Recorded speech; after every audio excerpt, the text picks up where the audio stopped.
Mema obibia akwaba ede eba kodo media eso na odofo ene de echese ensemu a edi atrentwie ewa abefo ntentan yi eso na chese yenso yede eba ababesomo yese bone wo hoi ensuma ena de ewo esuma si bia nso so no yeden a ebeba ababa beto ehanmu eho eni ebehunu wo ma mudi bone wo suma se aha na sabre ya mene wo kase ye maame a chese ni din ababeto edwa se Cecilia Williams ai na chese ye kan Cecilia Williams am gidi ye se wadwin bu se na hwan na ye kan asemi ebia obafo se sofo obi ana se bi aha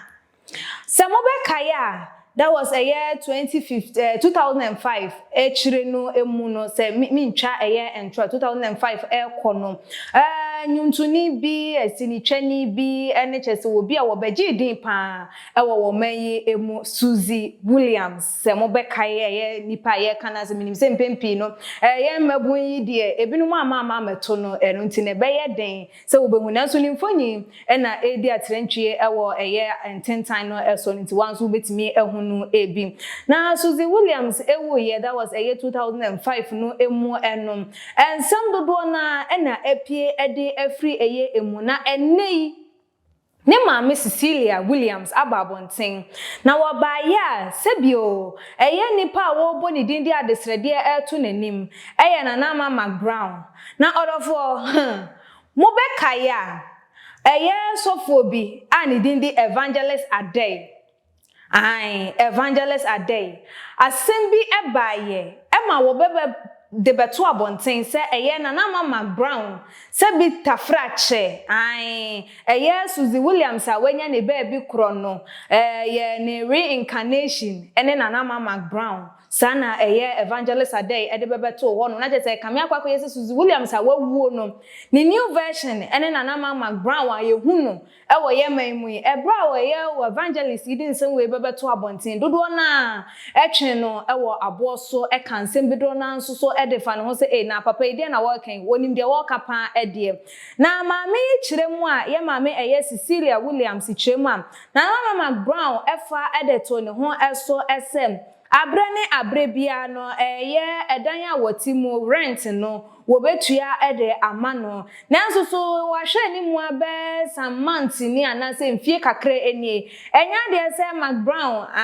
ede sikayi eba na sabio ne rent ne so pilea na pile enti no se na nama Mcbrown entimi ama bonten ama metua ne sikayi amfa ma no ne rent na amfa ma ne dia na ne na chese abonten na wobekwa akoda awudom me cemetery ene wo hunu ewo ho no ma na chese ne pamo ena ya pamo na tu ne yetu no ede afri ne demo esan se ne rent aso woni sika wodi etua rent no na Mcbrown wo fade to ne ho so obetua de ama no so asabre wonte ne nka enya de nso se emoa no enso den eba na ebra ma mi di nsemi ebebetu dwei ene dodo na akasa ede afa ho na yensa ebre no dofo yenko ne yenko tie ye ma mi Cecilia Williams ne nsem no ebri emaye ba dodo na eka ho nso ye de aba ababesom yeah sweet nanama Mcbrown, I know you have started something. Please continue and God will bless you. Amen. Your looks, I've been telling people much about you, the little you have done. You have promised already that you will do more. So please, the time is up. The landlord is on my neck and I have no place to lay my head. The only place is only Suzzy's grave. That is where I will lie. Maybe from there I may get somebody. So please, your promise.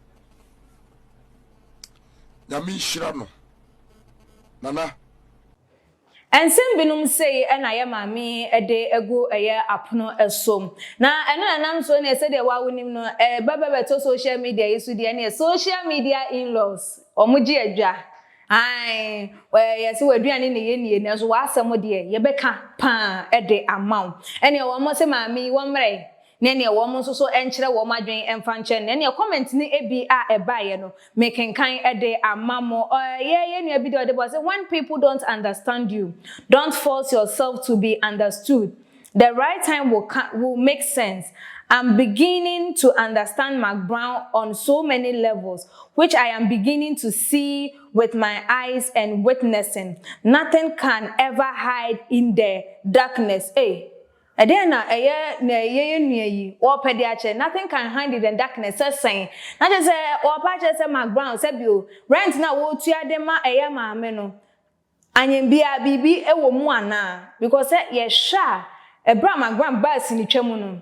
na said oni Suzzy wo mo esi efa na chese wotimi sa yonkofa ne mu adenti denti ena be ma obi afade ato ne ho so say wo betua eye wo maame rent e de amano abra wafiri mu me nkasa bebro ye nto aso e o say when people don't get what they want, they when she gets burdened at a point and can't deliver, she becomes the bad person in the picture. And because she can't speak for herself, the public will believe everything. I am not condemning what the late Suzzy Williams' mom is doing, for seeking help or Mcbrown trying to help her. People must get to know that Mcbrown is not from a rich home. She is a hustler like everyone here. Assembling one person. Everybody wants to get something from her. Use her for their own selfish interest. Everybody wanna invite her to their funerals and wedding, and she can't come.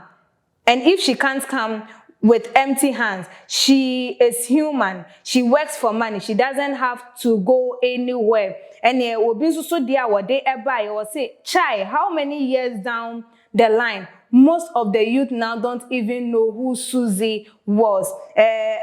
So dear what they ever was say, oh, he needs to be proud of Pam. Now, if somebody has promised you are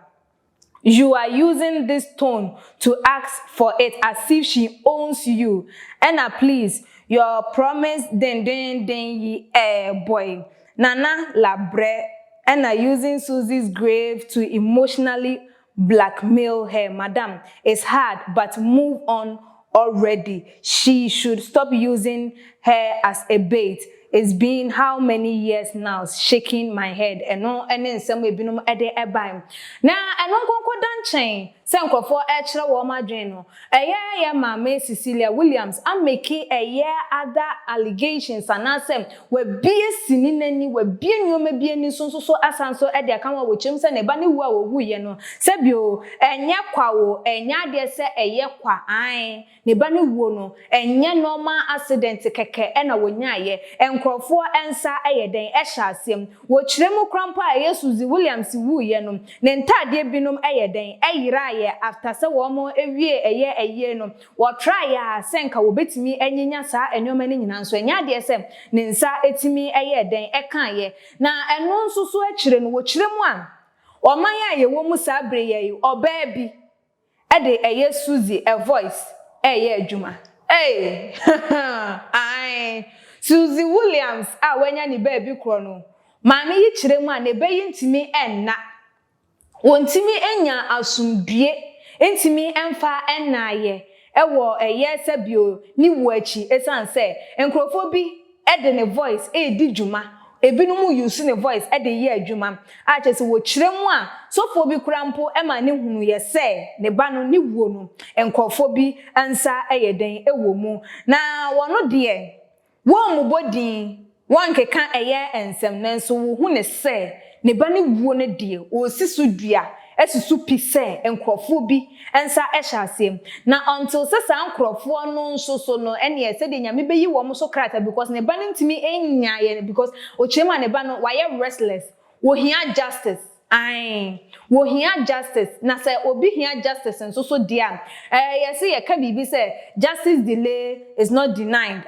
tinache say ache krampo na no nkyere say yintimi matentene ni enye adwuma eno ntini wo sanso ekenyan ne ba ne wuo na ekọ almost 18 years or 17 years ago no mu no wo ma ye hunu say still na ne ba no wo gusu esu ne ba no egusu edi yaw ne ba no enya de sesebio wanya asundue na sabre ni how kese pa se Mcbrown ne bosha wo hye no wo beba ababedi eso odofo watie maami ensemo ene na desredi a wode eto abonten ebinom nso so adwenkyira wo mode eba na ebinom eka wugina eye afa eben eden na bema wo be atimi aye na adwen se me yonko brabo ene woni honom a ne maame mekoso ahwe no because yenim se nipa hofono ena papa ye wo we obetimi aye gise bi o se bi obi a waka se wanya ne sika abusuo bia saa brei no ono no companies bi erane ede ema no no na seniye wo de obi esi wonu se bosumi bia wo tue sika bi se ya won hyeda enwinwi ewo eye eho se de obi kan ye na na Mcbrown oguso eye hustler yenim no yehunu eye advert a wo ye ne yi se bi o se wo de no ho anka menye show se ye behunu o TV so ye behunu ni shows a wo ye behunu se wo twasini na se still na wo guso ewo eye abrabo no mu a wo bo se de be ono susu benya sika na obenya bibi eja eye enchiri emma enti no se wo ye bibi eboa na eneyi no wontimi en fulfill promises bia hu be hia sen kamami wo ba bonten ebebe ka eyesa ensemi ana enkane no se de ne yenim no sini twam no na enya ade esese bi osika eyeden ewo mu ne akase na ba no sheda enya ne se de kase binum timi nya deals gigs ne de keka ho ma wo mutimi nya sikai ebia wo enya sa opportunity na ntimi anse bibia ebetimi aboa eye ne maame no na maame ebi busa se enti no ono so de ne nsa eye bibia enya na for years now